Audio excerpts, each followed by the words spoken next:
Hi everyone, welcome to Bitscience Academy. So in this lecture we are going to see the Hindu newspaper as well as editorial analysis of 3rd June 2021. So good morning to all of you. तो lecture start करते हैं और इस ये जो newspaper अगर इसका PDF चाहते हो तो आप हमारे जो टेलीग्राम चैनल उसको ज्वाइन कर सकते हो. सो लेक्चर स्टार्ट करते हैं. सो फर्स्ट आर्टिकल है 1.3 लाख न्यू केसेस. ठीक है, तो जो सेकेंड वेव ऑफ द कोविड-19 आप अगर देखोगे तो वो धीरे धीरे काम डाउन हो रही है, धीरे धीरे रिड्यूस हो रही है. ठीक है, तो अभी जो केसेस निकल के पहले आ रहे थे आप देखोगे जो सेकेंड वेव थी जो कि जिसकी पीक थी लगभग 4.5 लाख केसेस पर डे निकल के आ रहे थे, लेकिन अब धीरे धीरे वो रिड्यूस हो रही. ठीक है, 1.32 लाख केसेस नए केसेस निकल करके आए हैं और लगभग 2865 लोग की मतलब डेथ हुई है.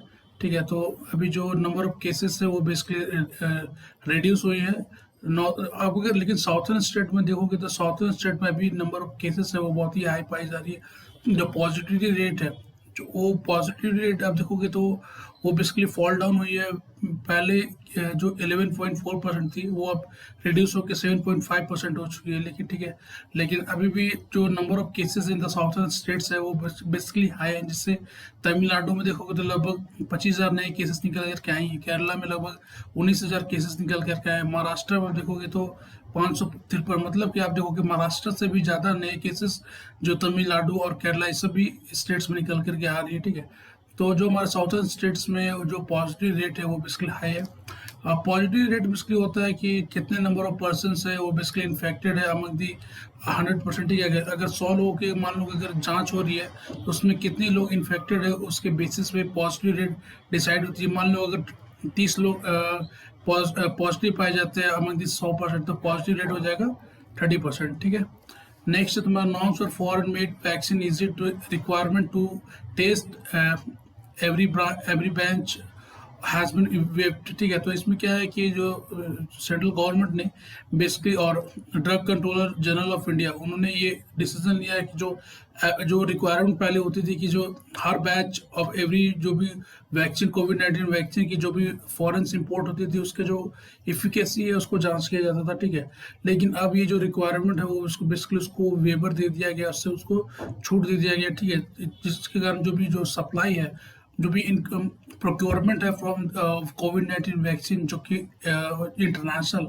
वो बेसिकली इंक्रीज हो चुकी है. क्योंकि आप अगर देखोगे तो जो हमारे जो पॉपुलेशन है उसमें लगभग केवल 5% पॉपुलेशन को ही अभी तक वैक्सीनेट किया गया है. ठीक है, और केवल 3% ही लोग हैं जो कि जो डबल डोज दोनों डोज उनको मिला है. ठीक है, तो जो हमारे जो ह्यूज पॉपुलेशन है अभी उसको कवर करना बाकी है. ठीक है, तो इसके लिए जो drug controller and general of India उन्होंने ये वेवर दिया है कि जितने भी वर्ल्ड वाइड जितने भी प्रोक्योरमेंट होंगे कोविड-19 वैक्सीन, तो सम ऑफ दी जो इंटरनेशनल जो भी जैसे एजेंसीज है, जैसे आप देखोगे US food and drug administration. ठीक है, फिर European medicine agency, medicine and health care product regulatory agency, फिर UK pharmaceutical and medical device agency, फिर जापान. ठीक है, और फिर those who listed with WHO emergency use listing. ठीक है, तो ये सभी जितनी भी एजेंसीज हैं, जितने भी WHO में लिस्टिंग जो भी इमरजेंसी यूज के लिए जो भी कोविड-19 वैक्सीन है, तो उनके हर जो भी बैच है उसको अब उनकी एफिकेसी को उनको ये जो चेक नहीं किया जाएगा. ठीक है, अब इसका रीज़न क्या है कि जो भी इंटरनेशनल जो भी पैंडेमिक में डील करने के लिए जो भी वैक्सीन अवेलेबल है उनको स्पीडी वे में प्रोक्योर किया जाएगा, और हमारा जो ह्यूज पॉपुलेशन लगभग जो 95% पॉपुलेशन जो कि अभी रिमेनिंग है उसको कवर करने की ज़रूरत है.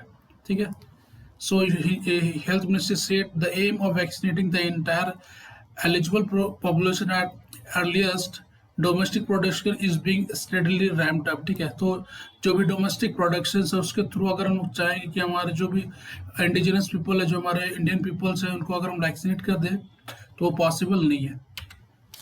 नेक्स्ट है तुम्हारा why not to buy 100% vaccine if you get discount. Supreme Court ask centre. इसमें सुप्रीम कोर्ट ने आस्क किया सेंटर को कि ये जो आप डिस्काउंट गेट कर रहे हो, सेंट्रल गवर्नमेंट ने क्या बोला कि वी आर गेटिंग डिस्काउंट. ठीक है, क्योंकि हम लोग जो ऑर्डर दे रहे हैं वो बल्क में ऑर्डर दे रहे हैं, और वहीं आप देखोगे तो सेंट्रल जो स्टेट गवर्नमेंट है, सबसे पहले इशू क्या है कि प्राइस पैरिटी, मतलब कि जो सेंट्रल गवर्नमेंट जो प्रोक्योर कर रही है एक डोजेस को वो बेसिकली 150 रुपीज़ है, और वही अगर स्टेट गवर्नमेंट कोई प्रोक्योर कर रही है तो उसका अगर रेट देखोगे तो वो बेसिकली 300 से लेके 600 तक है।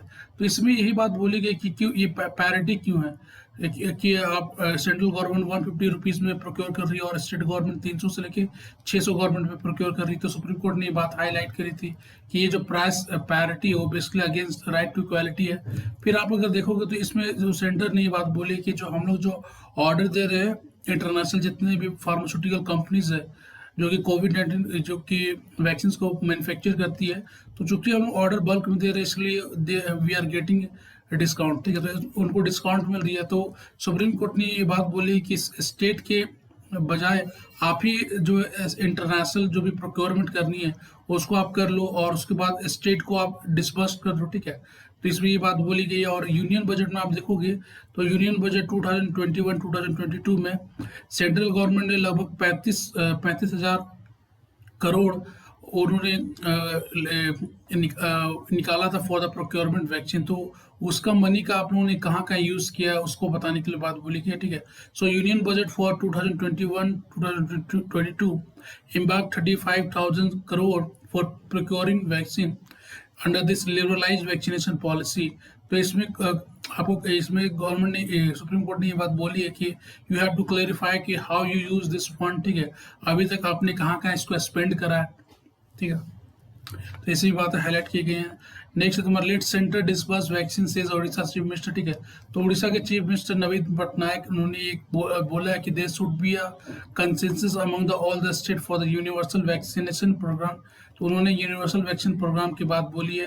और जो जितनी भी और चीफ मिनिस्टर्स देखोगे उन्होंने ये बात एक्सप्रेस की कि जितनी भी कोविड-19 की जो भी वैक्सीन है उसको प्रोक्योर करने का काम अगर सेंटर को करने की ज़रूरत है, क्योंकि आप अगर देखोगे तो जितने भी डील होते हैं विद इंटरनेशनल फार्मास्यूटिकल कंपनीज जो जायंट कंपनीज हैं वो स्टेट के साथ डायरेक्टली डील करने में हेजिटेट करते हैं, क्योंकि ये पॉसिबिलिटी होती है कि मान लो इन्होंने बल्क में ऑर्डर दे दिया और बाद में ये बेसिकली अगर सेंट्रल गवर्नमेंट अप्रूव नहीं करे, ठीक है, तो उसमें ये जो बल्क अप्रूवल मिला है वो बेसिकली कैंसिल हो जाए।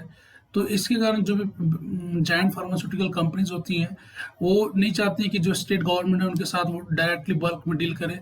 सो that is why they always want to deal with central government, ठीक है। और प्रोक्योरमेंट में भी आप अगर देखोगे तो बेसिकली वो सेंट्रल गवर्नमेंट के अंडर काम करती हैं। तो इसीलिए बहुत सारे स्टेट्स इंक्लूडिंग जो chief minister of West Bengal Mamata Banerjee ने ये बात बोली कि सेंटर मस्ट प्रोक्योर, ठीक है, और made vaccine available free of cost to all the states. आप इसमें आप अगर देखोगे तो बहुत सारी पॉलिटिकल पार्टीज क्या करती हैं कि बोलती है कि आप if we won the elections तो जितने भी वैक्सीनेशन के प्रोग्राम्स होंगे उसको हम यूनिवर्सल देंगे, आपको फ्री ऑफ कॉस्ट देंगे।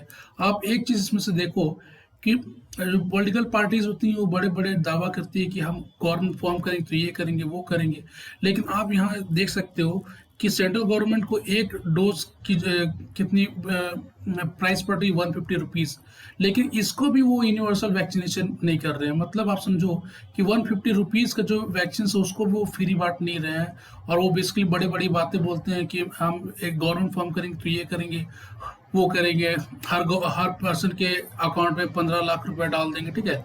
तो आप इससे समझ सकते हो कि पॉलिटिकल पार्टीज कैसे फंक्शन करती हैं, ये बड़े बड़े केवल जुमले देती हैं, ठीक है। सो इसमें ये बातें हाईलाइट की गई हैं।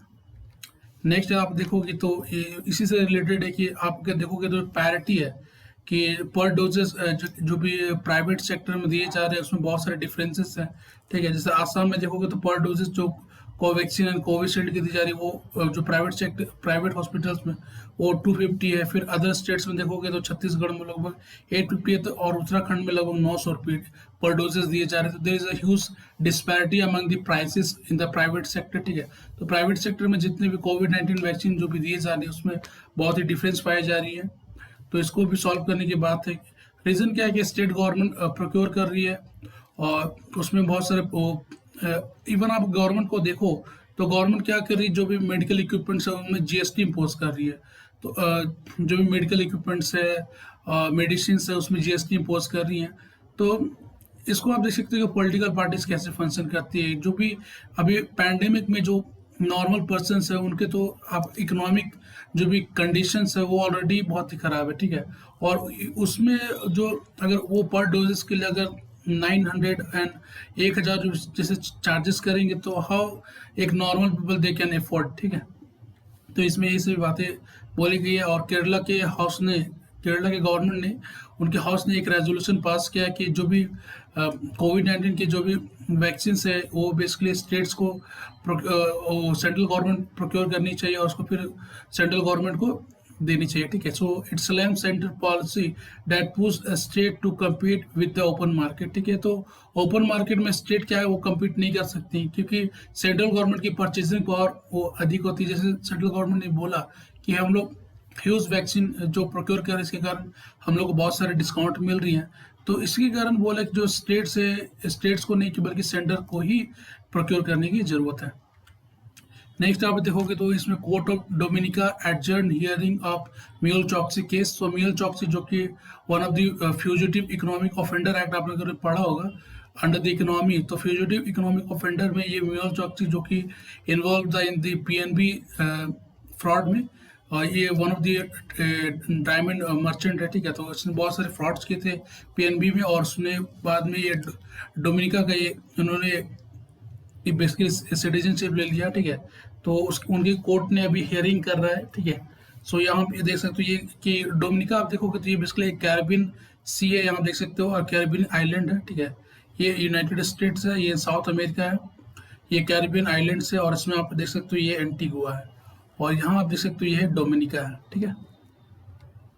नेक्स्ट तुम्हारा कि एक अभी एक all tankers crossing the snow covered Rohtang pass in the reach Manali, ठीक है, इन हिमाचल प्रदेश। तो बहुत सारे पासेस आप हम लोग को पढ़नी है, जिससे आप देख सकते हो खैबर पास है, ठीक है, मिंतका पास है, अघिल पास है, जोजिला है, ठीक है, पीर पंजल है, ये रहा रोहतांग पास, नीति पास, माना पास, जाराला, चांगला, लंगला। तो ये सभी जितने पासेस है उसको हम लोग को पढ़ने की, कौन पासेस कहाँ से कहाँ किसको किसको कनेक्ट करती है, कहाँ से जिससे, ठीक है। कि मान लो जैसे ये चाइना की ये है तुम्हारा, ये चाइना टेरिटरीज है, ये इंडिया टेरिटरीज है। तो ये तिब्बत को और किस किस स्टेट को कैसे कैसे कौन कौन सा पास कनेक्ट करता है, ये बेसिकली आप पढ़ सकते हो, ठीक है। तो इसको हम लोग को रिमेम्बर करने की बात, और आप इसमें बता सकते हो कि रोहतांग पास है वो किसको किसको कनेक्ट कर सकता है, आप कमेंट कर सकते हो। नेक्स्ट तुम्हारा new IT rules don't apply on us Google test high court, ठीक है। तो इसमें ये बात बोली गई कि जो भी नया आईटी रूल्स था, ठीक है, जो ये नया information technology intermediate guideline and digital media ethics code 2021, so Google ने ये बात बोली है कि ये जो रूल है वो बेसिकली सोशल मीडिया इंजन है, वो उसको उसके ऊपर लागू होती है, ना कि सर्च इंजन। क्योंकि गूगल को आप देखोगे तो it is a not social media provider, basically ये एक सर्च इंजन है, जो कि इसमें जो भी बहुत सारे जो भी चीज़ें जो लोग सर्च करना चाहते हैं, ठीक है, और इन्फॉर्मेशन गेट करना चाहते हैं वो उस पर कर सकते हैं। सो गूगल वो बेसिकली एक सर्च इंजन, ना कि सोशल मीडिया है like Facebook, Twitter, Instagram. That is why जो ये जो गवर्नमेंट की जो नई intermediate guidelines digital media ethics code वो बेसिकली उस पर लागू नहीं होती है, ये बात बोली गई है। और ये जो information technology intermediate guidelines and digital media ethics code 2021 ये बेसिकली अप्लाई इसलिए हो रही है क्योंकि बहुत सारे अब ग्लोबल जो भी कंटेंट देखोगे, जो भी साइट्स में होती है, उसमें बहुत सारे सेक्सुअल कंटेंट होते हैं, चाइल्ड पोर्नोग्राफी कंटेंट होती हैं, बहुत सारे ऐसे इन्फॉर्मेशन डाली जाती है, बहुत सारे ऐसे मैसेज होते हैं जो कि लॉ एंड ऑर्डर को डिस्टर्ब करती हैं, ठीक है, जो नेशनल की जो सॉवरेंटी और इंटीग्रिटी है उसको इम्पैक्ट करती हैं। तो ये सभी को डील करने के लिए गवर्नमेंट ने ये गाइडलाइन इंट्रोड्यूस करा है, जिसमें जितनी भी ओटीटी प्लेटफॉर्म्स है, सोशल मीडिया प्लेटफॉर्म्स है, उनको जो भी कोई भी मैसेज करता है तो उनके जो भी ओरिजिनेटर है उनको आइडेंटिफाई करने की बात बोली गई है। और बहुत सारे व्हाट्सएप में आप देखोगे तो उन्होंने रिसेंटली दिल्ली के हाई कोर्ट में उन्होंने अगेंस्ट दिस सेंट्रल गवर्नमेंट उन्होंने एक केस फाइल किया है कि ये जो सेंट्रल गवर्नमेंट ये basically under the IT rule जो भी उन्होंने ये डिमांड करा कि हर जो भी मैसेज है उसका आप ओरिजिनेटर फाइंड करो, उसको ओरिजिनेटर आप कीप रखो, ये बेसिकली अगेंस्ट है राइट टू प्राइवेसी। तो इसको मैंने एक सेपरेट वीडियो में कंप्लीट करा, आप इसको चेक कर सकते हो। नेक्स्ट तुम्हारा एग्जाम फिर CBSE class 12 exam has been cancelled, centre must act to secure education, ठीक है। तो इसमें ये बात बोली गई कि रिसेंटली जो प्राइम मिनिस्टर ने एक मीटिंग एड्रेस की थी, उसमें उन्होंने डिसीजन लिया कि जो भी क्लास 12 के जो भी एग्जामिनेशन है उसको उन्होंने कैंसिल करने की बात बोली है। लेकिन ये जो देखोगे तो ये बेसिकली डिसीजन गवर्नमेंट ये बात क्योंकि ली, क्योंकि जो सेकेंड वेव में जो नंबर ऑफ केसेस है वो बहुत ही हाईलाइट हो चुके थे, बहुत ही राइज हो चुके थे, ठीक है। और सेंट्रल गवर्नमेंट ये नहीं चाहते थे कि अनदर प्रॉब्लम क्रिएट हो, that is why they have cancel this examination. लेकिन आप अगर देखोगे तो बहुत सारे एग्जामिनेशन जैसे नीट के एग्जामिनेशन, नेशनल जो भी एंट्रेंस एग्जामिनेशन होते हैं, नीट एंड जेई, तो उनको देखने की बात बोली गई। और दे शुड बी सेंटर वो बसली सिक्योर करे एजुकेशन, ठीक है। क्योंकि आप अगर ऑनलाइन एजुकेशन सिस्टम में आप देखोगे तो बहुत ही लूप होल्स है, तो उनको एक सेंटर को एक प्लेटफॉर्म इमर्ज करने की ज़रूरत है कि जहाँ जितनी भी एजुकेशन जो हमारा अभी जो एजुकेशन सिस्टम जो कि टोटली कोलैप्स हो चुका है उसको कवर करने की बात बोली गई है, ठीक है। So next article is embracing children, speedy implementation of the relief schemes for children orphaned by the COVID-19 is essential. So इसमें ये बात बोली गई कि जो भी अभी जिसे जो सेंट्रल गवर्नमेंट ने under the PM care fund उन्होंने स्कीम्स लॉन्च किए फॉर द ऑर्फन चिल्ड्रन, ठीक है। बहुत सारे आपको देखो COVID-19 केसेस में बहुत सारे चिल्ड्रंस है, so they get orphan because their both of parents get died. और आप अगर देखोगे तो बहुत सारे पेरेंट्स हैं उनके जो भी अडॉप्शन के जो भी प्रोसीजर होते हैं वो भी बहुत ही कॉम्प्लिकेटेड होते हैं, क्योंकि उसमें बहुत सारे लीगल प्रोसीजर है उनको कंप्लीट करने की ज़रूरत होती है। सो उनके जो अडॉप्शंस होते हैं वो भी होती ईजिली होते हैं, क्योंकि आप अगर देखोगे सो अगर अगर कोई चिल्ड्रन अगर अगर इनके कोई बोथ ऑफ पेरेंट्स अगर गेट डाइड, तो उनको क्या होता है कि उनको जो इमीडिएट पेरेंट्स हैं जैसे उनके अंकल आंटीज हैं वो भी उनको डायरेक्टली अडॉप्ट नहीं कर सकते हैं, उनको भी लीगल प्रोसीजर फुलफिल करनी होती है। जो भी चाइल्ड केयर जो भी ऑफिसर्स होते हैं जैसे डीएम होते हैं डिस्ट्रिक्ट में, तो उनके जो भी डिसीजन होते हैं उनको लेने की जरूरत पड़ती है, ठीक है। फिर जो भी सेंट्रल चाइल्ड एडवांसमेंट रिसोर्स होती है उन पे उनको रजिस्टर करना होता है। तो ये इसमें बहुत सारे लीगल प्रोसीजर होते हैं। और ये जो हमारे जो पॉपुलेशन है, ह्यूज पॉपुलेशन है, वो चाइल्ड को बेसिकली अडॉप्ट तो करना चाहती हैं, बट दे डू नॉट वो जो ये जो लीगल प्रोसीजर है उसमें वो उलझना नहीं चाहती हैं। लेकिन जो ये भी रीज़न सही है, क्योंकि आप अगर देखोगे तो बहुत सारे एनजीओस हैं जो कि रजिस्टर्ड नहीं है और वो चल रही हैं, और उसमें जो ह्यूमन ट्रैफिकिंग हो गई, चाइल्ड लेबर हो गई, चाइल्ड सेक्सुअल अब्यूजर्स हो गए, चाइल्ड पोर्नोग्राफी, तो इससे भी चीज़ें केसेस बहुत निकल करके आती हैं। तो ये जो रजिस्ट्रेशन वो बहुत ज़रूरी हो जाता है, तो ये भी बात सही होती है। सो इसमें ये बात बोलेगी कि अभी जो इसमें जो पीएम केयर फंड में जो भी असिस्टेंस दी गई है to this orphan children due to कोविड-19, तो उनको ये जो मोस्ट वल्नरेबल सेक्शंस है जो कि ऑर्फन चिल्ड्रंस है, उनको ये पीएम केयर फंड में उनको ये तो बात दे दी गई है कि उनको 10 लाख के जो पैकेज है वो मिले जाएंगे। लेकिन अभी उनको ये मतलब उनमें सर्टन कंडीशंस है, उनको कैसे इम्प्लीमेंटेशन होगा, ठीक है। सो central did not let down the procedural formalities for its implementation. तो सेंट्रल गवर्नमेंट ने बेसिकली तो ये अनाउंस कर दिया है कि पीएम केयर फंड के अंदर 10 लाख हर जो ऑर्फन चिल्ड्रंस उनको मिलेंगे। और उसमें ये बात बोली गई कि जिससे आयुष्मान भारत के अंदर उनको हेल्थ केयर 5 लाख तक की मिलेंगी। फिर जो अगर वो एजुकेशन लोन लिए जाएंगे तो उनमें जो भी इंटरेस्ट पे होगा वो भी पीएम केयर फंड्स के थ्रू होगा।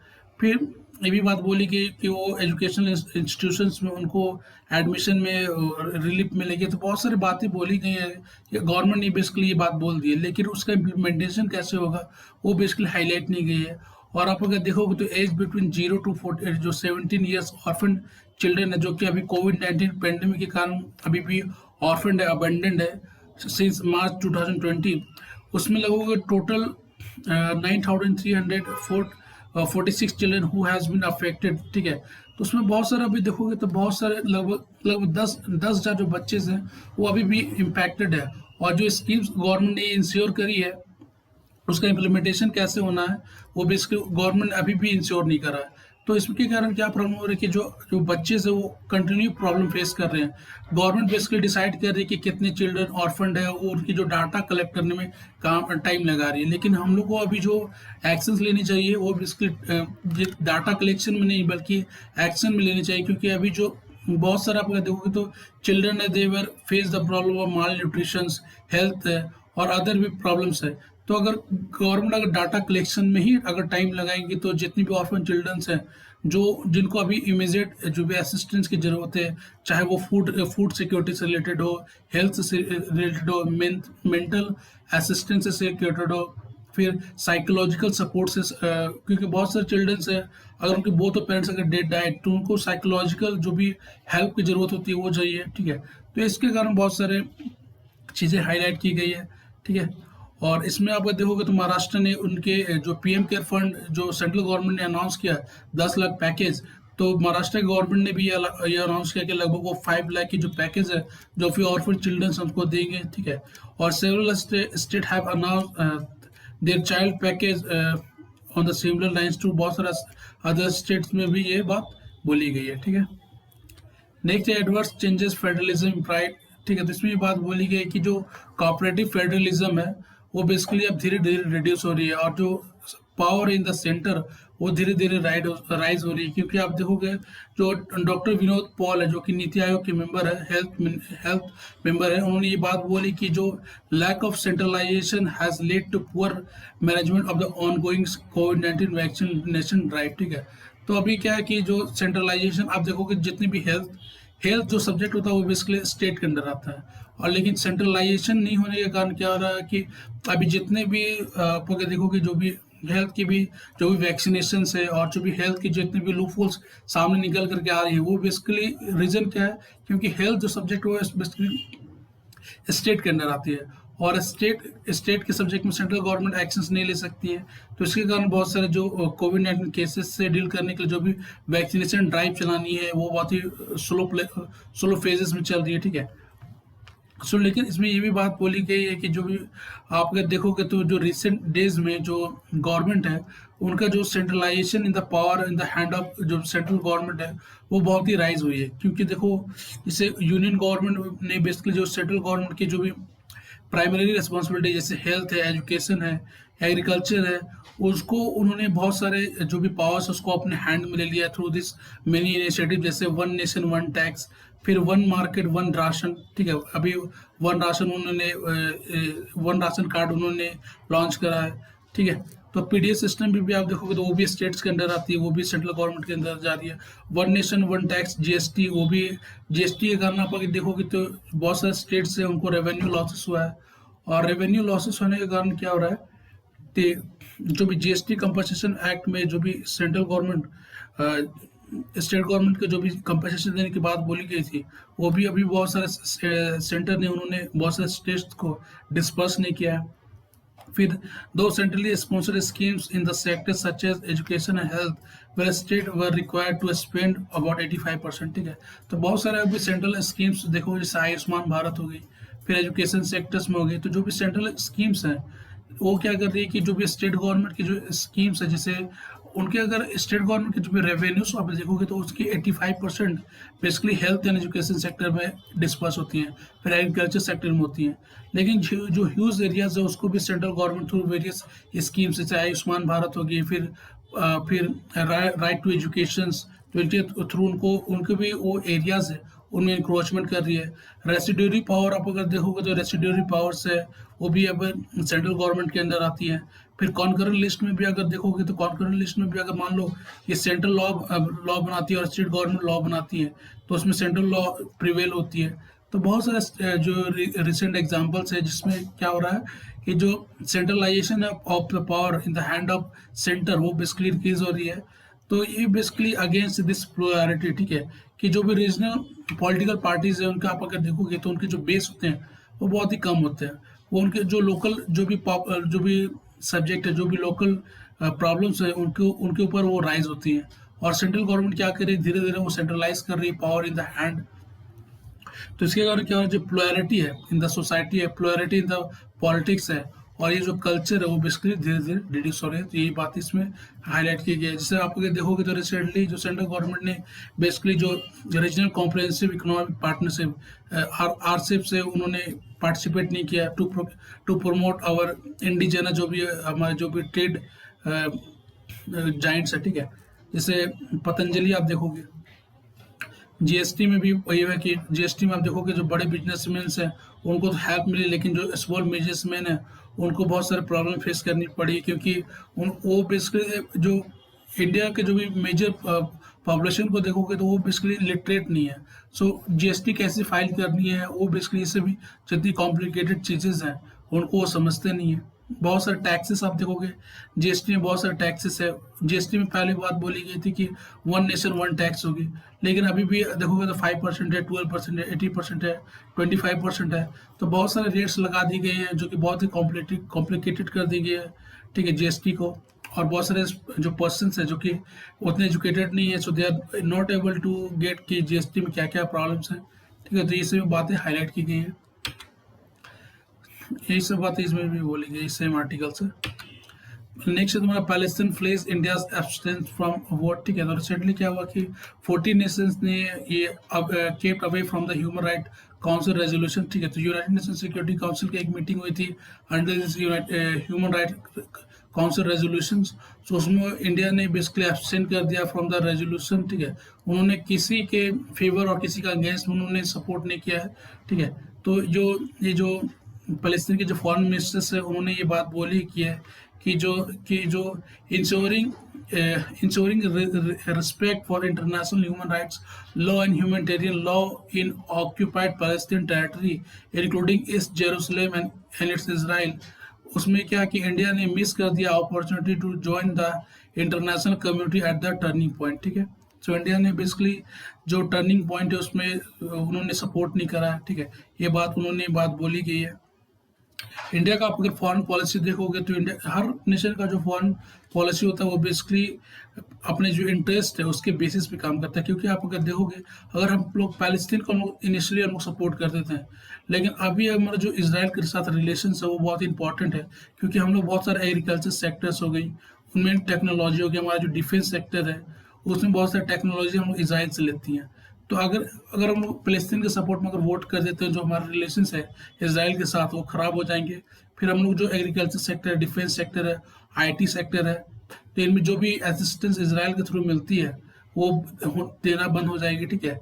सो और आप अगर कोल्ड वार में भी देखोगे तो इंडिया ने नॉन अलाइनमेंट मूवमेंट को सपोर्ट करा था, ठीक है। उन्होंने किसी भी पार्टीज को सपोर्ट नहीं किया है बायस, ठीक है। सो इंडिया का एक्शन ऑलवेज न्यूट्रल रहा है।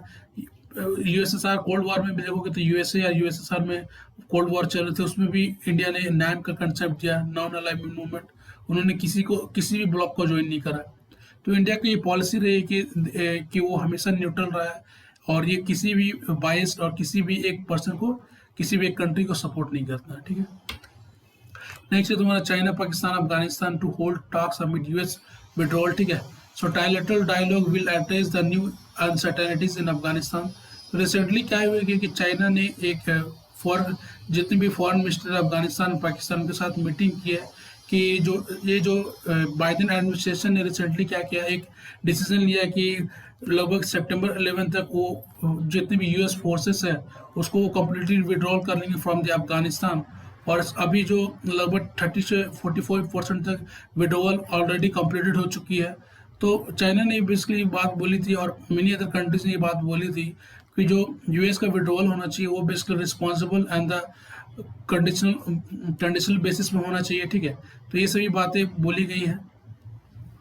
सो thanks for watching us. So you must subscribe our channel. So thank you.